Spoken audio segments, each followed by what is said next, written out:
کہ آپ آئیں اور تلاوت کلام الہی سے اس محفل پاک کا باقاعدہ آغاز فرمائیں۔ نعرہ تکبیر، نعرہ رسالت، نعرہ تحقیق، نعرہ غوثیہ، نعرہ حیدر۔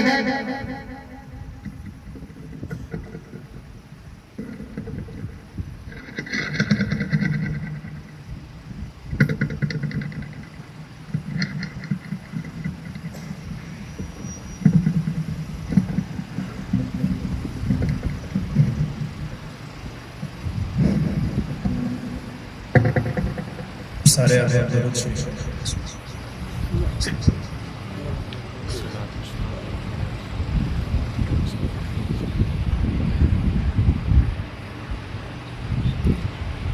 أعوذ بالله من الشيطان الرجيم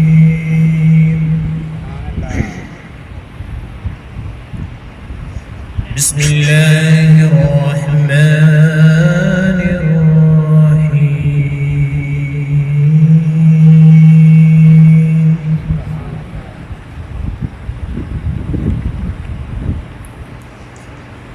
والشمس وضحاها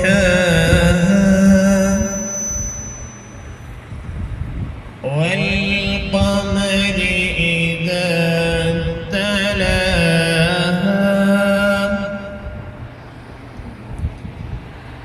والنهار إذا جلاها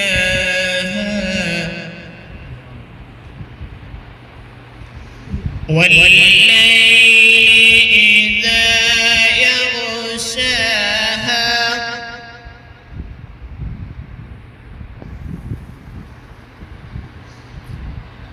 والسماء وما بناها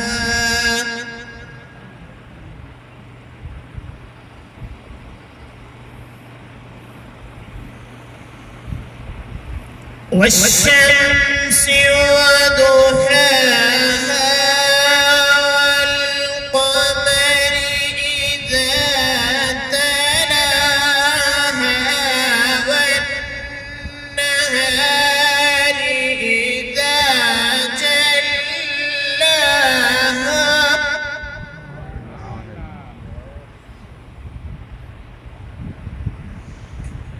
والليل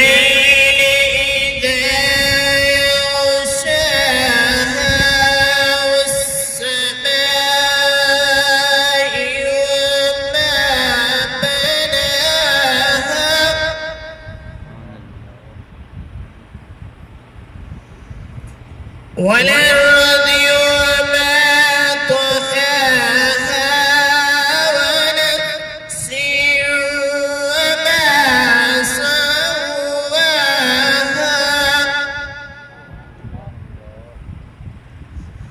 فألهمها فجورها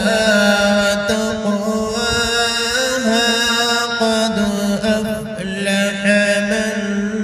زكاها وقد خاب من دساها كذبت ثمود بطغواها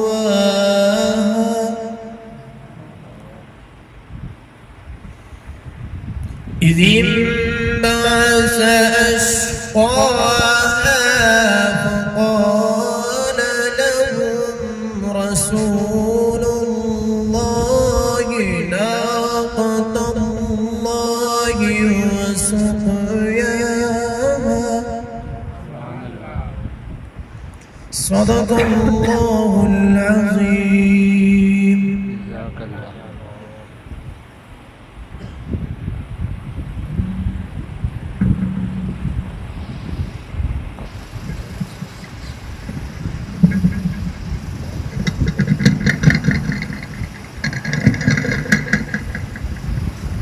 خوبصورت انداز میں تلاوت کلام مجید پیش فرما رہے تھے حافظ محمد عثمان صاحب۔ یا رسول اللہ یہ سارا قرآن تیرا رنگ بیان لگتا ہے، کہہ دیجئے سبحان اللہ، بآواز بلند کہیے سبحان اللہ۔ یا رسول اللہ یہ سارا قرآن تیرا رنگ بیان لگتا ہے، اس کا قاری ہوں کہ یہ تیری زبان لگتا ہے۔ قرآن مجید اٹھا کر دیکھئے، میرے حضور علیہ السلام کا چہرے کا ذکر آیا تو قرآن نے کہا وَالدُّخَا، میرے نبی کی زلف کا ذکر آیا تو قرآن نے کہا وَاللَّيْلِ اِذَا سَجَا، میرے نبی کی سینہ اقدس کا ذکر آیا تو قرآن نے کہا أَلَمْ نَشْرَحْ لَكَ صَدْرَكَ، میرے نبی کی رحمت کا ذکر آیا تو قرآن نے کہا وَمَا أَرْسَلْنَاكَ إِلَّا رَحْمَةً لِلْعَالَمِينَ، میرے نبی کی چوکٹ کا ذکر آیا تو قرآن نے کہا وَرَفَعْنَا لَكَ ذِكْرَكَ، میرے نبی کی جنتی کا ذکر آیا تو قرآن نے کہا لا اقسم بهذا البلد، میرے نبی کی چوکٹ کا ذکر آیا تو قرآن نے کہا وَرَفَعْنَا لَكَ ذِكْرَكَ، میرے نبی کی چادر کا ذکر آیا تو قرآن نے کہا یا ایھا المزمل یا ایھا المدثر، تو پھر میں کیوں نہ کہوں کہ یا رسول اللہ یہ سارا قرآن تیرا رنگ بیان لگتا ہے، اس کا قاری ہوں کہ یہ تیری زبان لگتا ہے، اور جب بھی نظر اٹھتی ہے سی اخلاق تو ناصر یہ چاند بھی تیری ایڑی کا نشان لگتا ہے۔ دعوت نام پیش کرتا ہوں برادر اکبر حافظ محمد عاطف صاحب کو کہ آپ آئے اور نعت رسول مقبول سے ہمارے دلوں کو منور فرمائے۔ نعرہ تکبیر، نعرہ رسالت، نعرہ تحقیق، نعرہ غوثیہ، نعرہ حیدری۔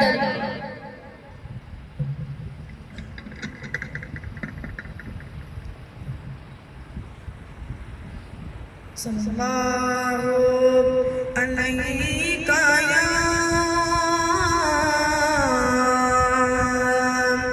رسول اللہ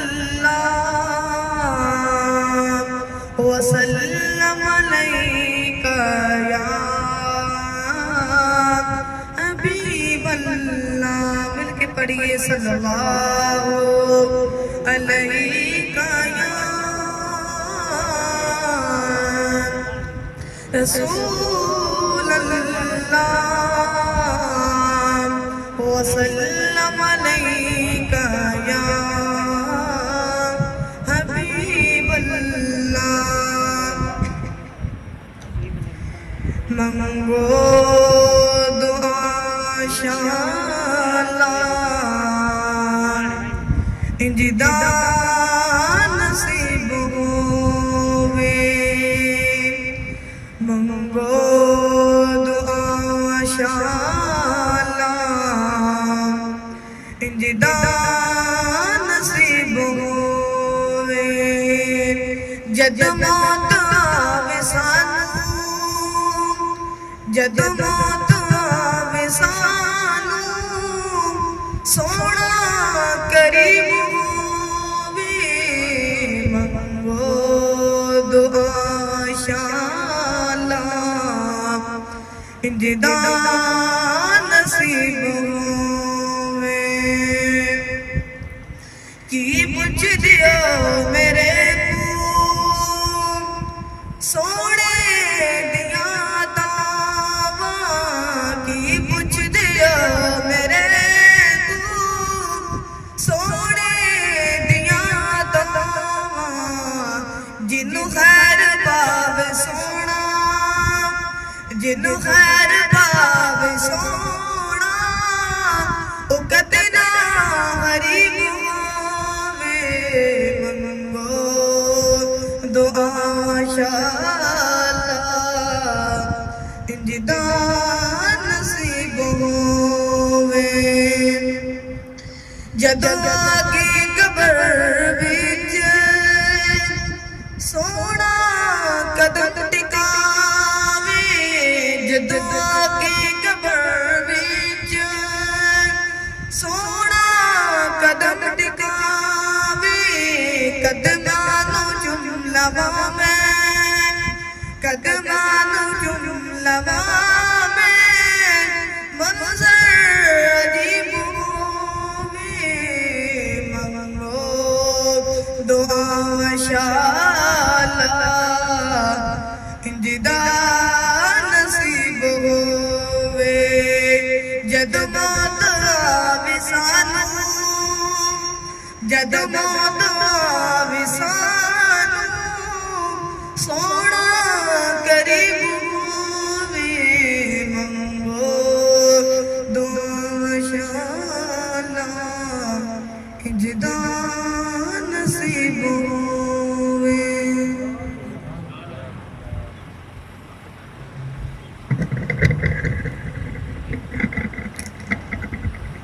صلی اللہ علیہ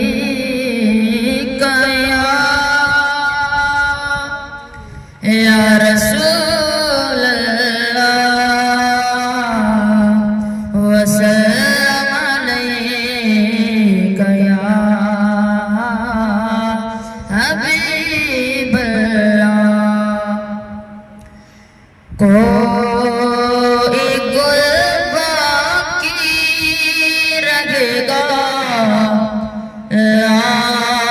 چمن رہ جائے گا پر رسول کا دین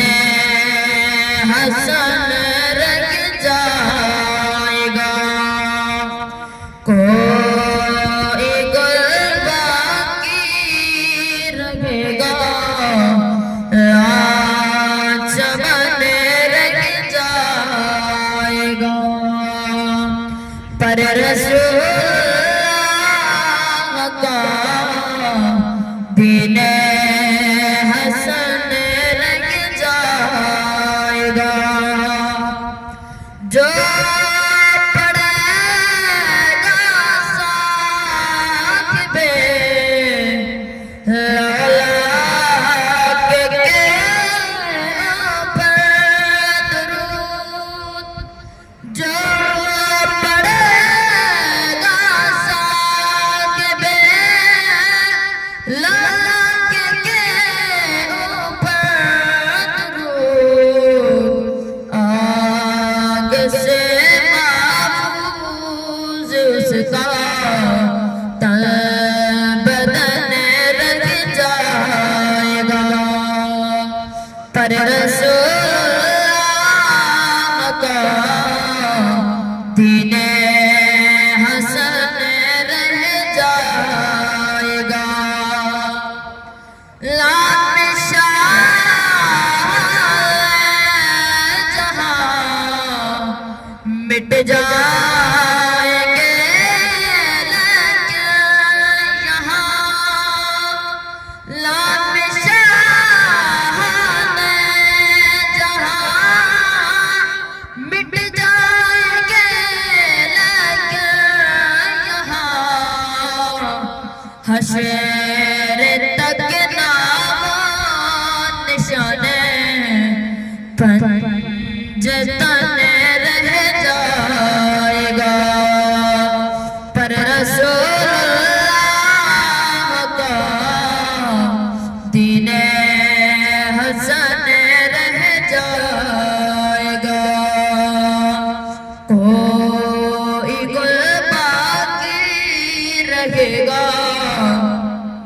نا چمن پر فرمائے نعرہ تکبیر نعرہ رسالت ماشاءاللہ دونوں ہاتھوں کو بلند کر کے نعرہ رسالت نعرہ تحقیق نعرہ غوثیہ نعرہ حیدر سال کے 12 مہینے بنائے اب ان 12 مہینوں کا تذکرہ کر دیا لیکن محرم صفر ربیع الاول ربیع الثانی 12 مہینے جو اسلامی سال کے 12 مہینے ہیں سال کے ان کا تذکرہ کر دیا لیکن کسی کا نام نہیں لیا لیکن یہ واحد مہینہ رمضان المبارک کا وہ مقدس مہینہ ہے جس مقدس مہینے کے اندر رب ذوالجلال نے اپنی مقدس کلام نازل فرمائی اس کلام کی برکت سے رب ذوالجلال نے اس رمضان المبارک کے مہینے کا پورا نام بھی بتایا اور پورا تعارف بھی بتایا اور پھر دوسری بات یہ ہے کہ جس چیز کو بھی قرآن مجید کی نسبت حاصل ہو گئی چاہے وہ حافظ قرآن ہے چاہے وہ نزول قرآن کی وجہ سے وہ رات ہے یا رمضان کا مہینہ ہے جس کو بھی قرآن مجید کے ساتھ نسبت عطا ہو گئی رب ذوالجلال نے اس کو تمام چیزوں سے فضیلت والا بنا دیا آپ دیکھیے کہ قرآن مجید کا نزول رمضان المبارک کے مہینے میں ہوا 12 مہینوں میں سے رب ذوالجلال نے رمضان المبارک کے مقدس مہینے کو تمام مہینے پر فضیلت عطا فرما دی اور پھر اس مہینے کے اندر ایک ایسی رات ہے جس رات میں رب ذوالجلال نے قرآن مجید کا نزول فرمایا، وہ رات ہے شب قدر کی رات، وہ رات ہے لیلۃ القدر، اور اس قدر والی رات کا بھی ذکر خالق کائنات نے قرآن مجید کی وجہ سے قرآن مجید کے اندر فرما دیا۔ آئیے رب ذوالجلال کا مقدس قرآن سنتے ہیں کہ اس قرآن مجید کی برکت کی وجہ سے اللہ کریم نے ہم سب کو کتنی عزت عطا فرمائی ہے، کتنی عظمت عطا فرمائی ہے، کتنی شان عطا فرمائی ہے۔ یہ رب کا قرآن ہمیں بتا رہا ہے کہ رمضان کی بڑی فضیلتیں ہیں۔ اس رمضان کے مہینے کے آنے سے شیطان قید ہو جاتا ہے، جہنم کے دروازے بند ہو جاتے ہیں، جنت کے دروازے کھل جاتے ہیں، لیکن یہ سارے تعارف نبی کریم علیہ السلام نے ہمیں بتائے۔ ایک تعارف ایسا ہے رمضان مبارک کا جو رب جلال نے ہمیں بیان فرمایا، ہمارے سامنے بیان فرمایا، اور وہ تعارف ہے رمضان کا قرآن مجید کی نسبت کی وجہ سے۔ آئیے رب ذوالجلال کا قرآن مجید سنیے کہ پروردگار عالم نے کس انداز میں رمضان المبارک کی شان کو بیان فرمایا۔ ذرا محبت کے ساتھ سبحان اللہ۔ اللہ جل مجدہ الکریم نے ارشاد گرامی وقار فرمایا، شہر رمضان الذی انزل فیہ القرآن۔ یہ رمضان المبارک کا مقدس مہینہ وہ علمت والا مہینہ ہے جس مہینے کے اندر رب ذوالجلال نے قرآن مجید نازل فرمایا۔ یہ قرآن مجید اتنی عظمتوں والا کلام ہے، اتنی عظمتوں والی کتاب ہے جس مہینے کے اندر نازل ہوا اس کو خالق کائنات نے باقی مہینوں کو فضیلت عطا فرما دی۔ جس رات کے اندر رب ذوالجلال نے اس قرآن مجید کا نزول فرمایا، اس رات کے متعلق اللہ رب ذوالجلال نے ارشاد فرمایا، اِنَّا أنزلناه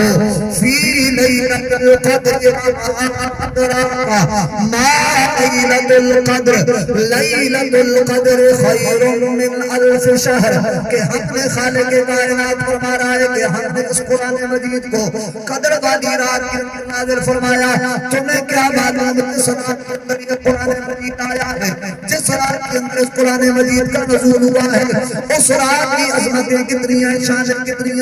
پروردگار نے فرمایا لیلۃ القدر خیر من الف شہر۔ وہ رات اتنی عظمتوں والی رات ہے جس رات کے اندر قرآن مجید کا نزول ہوا۔ فرمایا اس رات اگر کوئی مسلمان کلمہ گو نبی کریم علیہ السلام کا غلام کلمہ پڑھنے والا اگر اس رات میں عبادت کرتا ہے، رب ذوالجلال اسے 1000 مہینوں کی عبادت کا ثواب عطا فرما دیتا ہے۔ اگر رمضان المبارک کے مہینے میں جو قرآن مجید آئے باقی مہینوں پہ اسے فضیلت عطا کی جاتی ہے۔ اگر رات میں قرآن مجید نازل ہو، جس رات کے اندر قرآن مجید آئے، رب ذوالجلال باقی راتوں سے اس رات کو فضیلت عطا فرما دیتا ہے۔ کتنا خوش نصیب ہے وہ حافظ قرآن جس حافظ قرآن کے سینے کو رب ذوالجلال قرآن مجید کے نور سے منور فرما دیتا ہے۔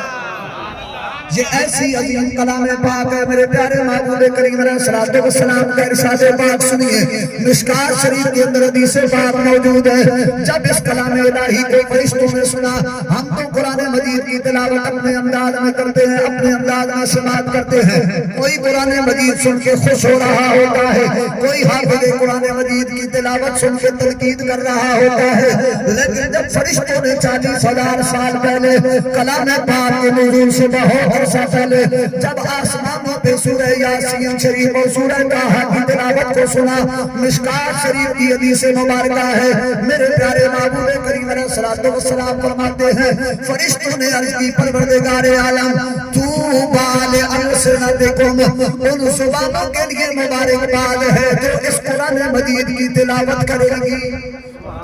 فرمایا طوبیٰ لأمت، اس امت کے لیے خوشخبریاں ہیں، اس امت کے لیے مبارکباد ہے، اس امت کے لیے عزت نشانیں ہیں جس امت کے لیے رب ذوالجلال نے قرآن مجید نازل فرمائے گا۔ طوبیٰ لأجواف، فرمایا ان سینوں کے لیے مبارکباد ہے، وہ سینے مبارکباد کے مستحق ہیں جن سینوں کے اندر یہ رب ذوالجلال کا قرآن موجود ہو جائے گا۔ آج حضور علیہ السلام کی امت کے کتنے خوش نصیب لوگ، ہمارے چھوٹے چھوٹے 10 سال کے بچے، 11 سال کے بچے، 14 سال کے بچے، چھوٹے چھوٹے بچوں کے سینوں میں رب الجلال نے قرآن مجید کا نور منور فرما دیا۔ بڑے خوش نصیب وہ سینے ہیں جن سینوں کے اندر قرآن مجید محفوظ ہوتا ہے۔ بڑی حسین وہ زبانیں ہیں، بڑی مبارکباد کی مستحق وہ زبانیں ہیں جو ہر وقت قرآن مجید کی تلاوت کر رہی ہے۔ مبارک ہے وہ ساری امت جس نبی کریم علیہ السلام کی پوری امت کے لیے رب الجلال نے یہ مقدس کلام نازل فرمائی ہے۔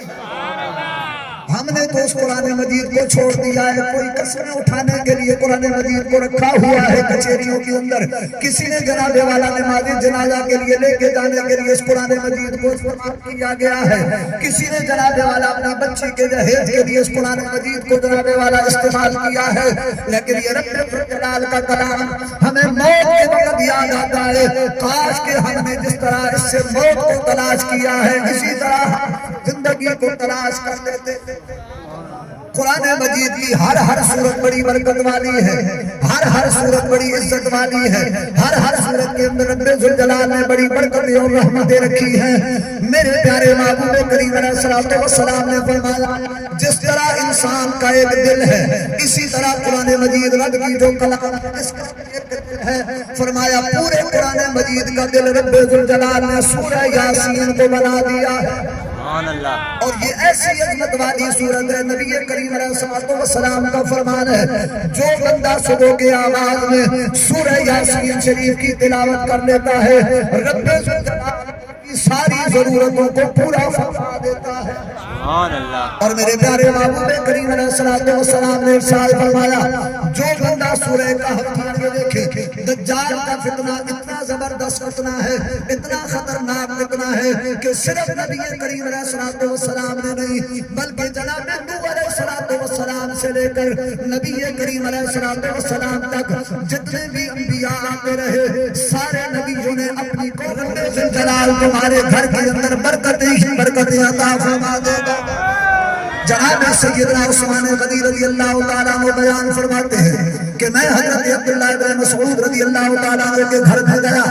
ان کی صرف بچیاں تھیں، وہ کافی دیر سے بیمار تھے، میں نے وہاں پہ جا کے اشرفیاں پیش کی۔ جناب حضرت عبداللہ بن مسعود رضی اللہ تعالیٰ عنہ فرماتے ہیں اے پیارے عثمان مجھے اشرفیوں کی ضرورت نہیں ہے، میرے گھر میں کوئی فاتحہ کوئی تنگ دستی نہیں ہے، ہاں میں بیمار ضرور ہوں لیکن ایک ایسا وظیفہ کرتا ہوں جو نبی کریم علیہ السلام کی زبان مقدس سے میں نے سنا ہے، میں خود بھی اس وظیفے کو پڑھتا ہوں، میری ساری بچیاں بھی اس تلاوت قرآن مجید کو وظیفے کے طور پہ استعمال کرتی ہیں۔ میرے محبوب نے فرمایا جو بندہ بھی سورہ واقعہ رات سونے سے پہلے پڑھ لیتا ہے اللہ کریم اس کو تندرستی سے نجات عطا فرما دیتا ہے۔ فرمایا ہے پیارے عثمان رضی اللہ تعالیٰ عنہ یہ اپنی اشرفیاں واپس لے جاؤ، مجھے کسی قیمت کی کسی دینار کی اشرفیوں کی ضرورت نہیں ہے، اللہ رب الجلال نے مجھے سورہ واقعہ کی تلاوت کی وجہ سے غنی فرما دیا ہے۔ یعنی یہ دنیا کے اندر بھی قرآن مجید کام آنے والا ہے، مرنے کے بعد قبر کے اندر یہ کیسے نور عطا فرماتا ہے۔ قرآن مجید کی ایک سورہ پاک ہے سورہ ملک شریف جو 29ویں پارے کی سب سے پہلی سورہ ہے، فرمایا تبارک الذی بیدہ الملک وہو علی کل شیء قدیر۔ فرمایا یہ ایسی مقدس کلام پاک ہے جو بندہ صرف اس صورت کے ساتھ پیار کر لیتا ہے یہ قبر میں بھی نور عطا فرماتی ہے، میدان محشر کے اندر بھی سورہ ملک پڑھنے والے کو رب الجلال یہ مقام عطا فرمائے گا۔ سورہ ملک رب الجلال کی بارگاہ میں کھڑی ہو جائے گی، عرض کرے گی پروردگار عالم اس بندے نے ساری زندگی عشاء کی نماز کے بعد مجھے وظیفے کے طور پہ پڑھا ہے، میں تیری بارگاہ میں سفارش کر رہی ہوں یا رب العالمین اس بندے کو جہنم کی سب سے نکال کر جنت عطا فرما دی جائے۔ حدیث مبارکہ میں آتا ہے کہ یہ سورہ پاک رب کی بارگاہ میں جھگڑا کرے گی، سفارش کرے گی، یا رب العالمین اس بندے نے ساری زندگی میری تلاوت کی ہے۔ اور اسی سورہ پاک کے بارے میں ترمذی شریف کی حدیث مبارکہ ہے، سرکار مدینہ علیہ السلام کی بارگاہ میں ایک شخص حاضر ہوا، عرض کیا یا رسول اللہ صلی اللہ علیہ وسلم، میں نے ایک جگہ پہ خیمہ لگایا ہے، خیمہ لگانے کے بعد میں نے رات گزاری ہے، رات میں نے زمین کے اندر سے آوازیں سنی ہے، کوئی پڑھنے والا پڑھ رہا ہے تبارک الذی بیدہ الملک وہو علی کل شیء قدیر۔ سورہ ملک کی تلاوت کی آوازیں زمین کے اندر سے آ رہی ہیں۔ میرے پیارے محبوب کریم علیہ السلام نے فرمایا اے میرے غلام، جہاں پہ تو نے خیمہ رات گزاری ہے وہاں پہ میرا کوئی حافظ غلام دفن ہوا پڑا ہے، اس نے دنیا کے اندر سورہ ملک سے پیار کیا ہے، آج قبر میں بھی ملک کی تلاوت کر رہا ہے۔ یہ قبر میں بھی قرآن مجید فائدہ دیتا ہے۔ قیامت کے دن حفاظ کرام کی یہ شان، یہ عظمت ہوگی، میدان محشر کے اندر تمام اہل محشر جمع ہوں گے، انبیاء بھی ہوں گے، شہداء بھی ہوں گے، صدیقین بھی ہوں گے، حاجی حضرات بھی ہوں گے، نمازی بھی ہوں گے، 5 وقت کی نمازیں پڑھنے والے بھی ہوں گے، اور میدان جہاد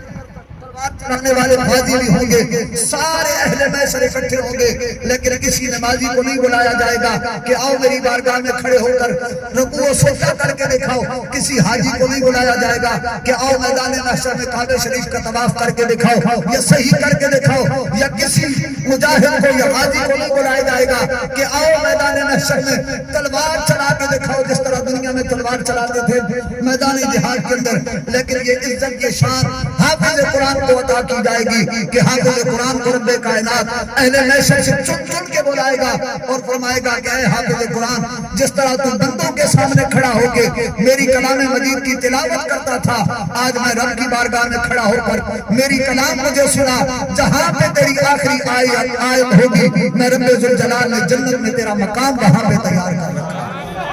اور حافظ قرآن کا یہ مقام ہے۔ آج تو ہم حافظ قرآن کی عزت نہیں کرتے نا، خاندان کے اندر، جس خاندان کے اندر حافظ قرآن ہے، حدیث مبارکہ ہے، کملی والے آقا علیہ السلام نے فرمایا جو بندہ حافظ قرآن ہے، قرآن مجید پہ عمل کرنے والا ہے، حلال کو حلال سمجھتا ہے، حرام کو حرام سمجھتا ہے، کل قیامت کے دن وہ حافظ قرآن جو قرآن پہ عمل کرنے والا ہے، وہ 10 پکے جہنمیوں کو جن پہ جہنم واجب ہو چکی ہے، وہ پکے جہنمیوں کو جہنم سے نکال کر جنت کی صف عطا فرما دے۔ یہ حافظ ابن رجبان ہوں گے کہ جن کا تعلق ان کے ساتھ رہا ہے، جنہوں نے ان کے ساتھ محبت کی ہے، یہ ان کو تنہا نہیں چھوڑیں گے بلکہ 10 پکے جہنمیوں کو جہنم سے نکال کر جنت کا مقام عطا کرے گا۔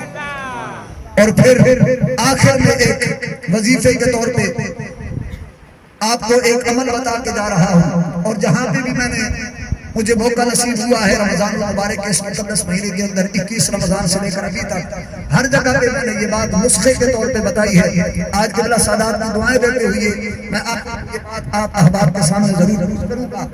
یہ وظیفہ بنا لیں۔ رمضان المبارک کا پورا مہینہ گزر چکا ہے، ہم نے سحری افطاری کے خوب مزے لوٹے ہیں، نیند بھی خوب کی ہے۔ رمضان المبارک کا مہینہ ہم نے کھانے پینے اور سونے میں گزار دیا ہے۔ بہت کم لوگ ہیں کہ اس مہینے کے اندر بھی آ کے انہوں نے سجدے کیے ہیں، نماز تراویح پڑھی ہے، قرآن مجید کی تلاوت کی ہے۔ بہت کم لوگ ہیں لیکن وہ ہیں خوش نصیب جنہوں نے آ کے اللہ کی بارگاہ میں سجدے کیے، قرآن مجید کو کھول کے اس کی زیارت کر لی۔ لیکن جو ابھی تک نہیں کر سکے، 2 یا 3 دن جو بھی باقی ہیں، ان باقی دنوں میں اپنے آپ کے ساتھ وعدہ کر لیجئے کہ آئندہ کے بعد پورا سال ہم نے اپنی زندگی کے اندر ہر روز صبح اٹھ کے قرآن مجید کو کم از کم کھول کے اس کی زیارت ضرور کرنی ہے۔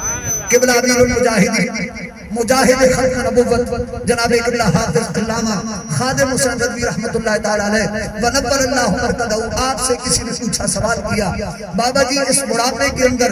تمہارا چہرہ اتنا روشن کیوں ہے، اتنا خوبصورت کیوں ہے، اتنا چہرے پہ جلال کیوں ہے، اتنا خوبصورت چہرہ بڑھاپے میں چمکتا دمکتا کیوں ہے، تم کون سا وظیفہ پڑھتے ہو؟ تو بابا جی رحمت اللہ تعالی علیہ فرماتے ہیں کہ میرا ایک ہی زندگی کا وظیفہ رہا ہے کہ جب بھی صبح طلوع ہوتی ہے نماز فجر کے بعد ضرور میں قرآن مجید کو کھول کر اس کی زیارت کرتا ہوں۔ اب قرآن مجید کی زیارت تو ہم بھی بہت سارے خوش نصیب لوگ کر لیکن اگلی بات جو قبلہ بابا جی نے فرمائی وہ بڑی مزے کی بات ہے، اگر اس پہ ہم توجہ کر کے اور اس کو وظیفے کے طور پہ ہم اگر استعمال کریں نسخے کے طور پہ تو وہ بڑی قابل توجہ ہے۔ آپ فرماتے ہیں کہ یہ اللہ کا کلام ہے، صرف ہم کلام مجید کو نہیں دیکھتے، یہ اللہ کی مقدس کلام ہمارے چہرے کو بھی دیکھتی رہتی ہے۔ جب ہم کلام مجید کو دیکھتے ہیں تو اس کی بھی انوار و تجلیات ہمارے چہرے پہ پڑتے ہیں۔ جب ہم قرآن مجید کی زیارت کرتے ہیں، کھول کے دیکھتے ہیں تو رب ذوالجلال کے کلام کی جو تجلیات ہیں وہ ہمارے چہرے پہ پڑتی ہیں، ہمارے چہرے کے سارے گناہ جھڑ جاتے ہیں۔ تو یہ وظیفہ بنا لیجئے، یہ ایسی مقدس کلام پاک ہے کہ جس کا صرف پڑھنا ہی عبادت نہیں ہے بلکہ اس کا پڑھنا بھی عبادت، اس کا سننا بھی عبادت اور اس کی زیارت کرنا بھی باعث ثواب اور برکت ہوتی ہے۔ اللہ رب الجلال کی بارگاہ میں دعا ہے پروردگار عالم آپ سب کی احباب کی حاضری اپنی بارگاہ میں قبول و منظور فرمائے۔ جن احباب نے نماز تراویح کے اندر حفاظ کرام سے قرآن مجید سنا ہے، مالک کائنات ان کا بھی قبول و منظور فرمائے۔ اور ہمارے برادر محتشم اخی المعظم جناب قاری محمد عثمان صاحب اتنے دور سے تشریف لا کر ہمارے ادارہ میں، پھر آپ دیکھیں نا، آپ سے کوئی گلہ شکوہ نہیں کر رہا، ویسے میں آپ کو بتا رہا ہوں کہ یہ حافظ قرآن کتنی مشقت کرتے ہیں، ہر روز اپنی منزل بھی تیار کرتے ہیں، اپنی ڈنڈی کو بھی پورا بجا لاتے ہیں۔ اور میں اکثر کہا کرتا ہوں، ہم چونکہ مدرس ہیں سادات کہ ہمارے پاس ہر روز کوئی نہ کوئی شکایت آتی ہے کہ آج حافظ صاحب نے لمبا کیا ہے، آج حافظ صاحب نے تحیات چھوٹی پڑی ہے، آج حافظ صاحب نے یہ کر دیا۔ یعنی جو پورا سال نماز کبھی نہیں پڑھی نا جنہوں نے، وہ حافظ قرآن کو جو ہے نماز سکھانے آ جاتے ہیں۔ تو ایسی باتیں بھی ہم سنتے رہتے ہیں، لیکن اس کے باوجود بھی حافظ اپنی پوری ڈیوٹی ادا کرتا ہے پورے طریقے کے ساتھ۔ حافظ قرآن کی اگر صحت خراب ہو جائے تب بھی ہم مقتدی ناراض ہو جاتے ہیں، بھئی پتہ نہیں حافظ صاحب کیوں بیمار ہو گئے، یار یہ بھی انسان ہے، بندے ہیں۔ بہرحال میں دعا کرتا ہوں پروردگار عالم آپ احباب کا سننا اور قبلہ حافظ محمد عثمان صاحب، حافظ محمد عزیز محترم، حافظ محمد عاطف، اللہ رب الجلال ان کا پڑھانا اپنی بارگاہ میں قرآن مجید کی تلاوت کے ساتھ ہم سب مسلمانوں کو محبت فرمائے۔ جتنے بھی علماء کرام تشریف سادات اعظام تشریف فرما ہے، آپ بزرگ احباب اور اس مسجد کے ساتھ پیار کرنے والے جتنے بھی احباب تشریف فرما ہے، مالک کائنات سب کو اپنی بارگاہ میں قبول منظور فرمائے۔ مسجد کو شوق والوں کو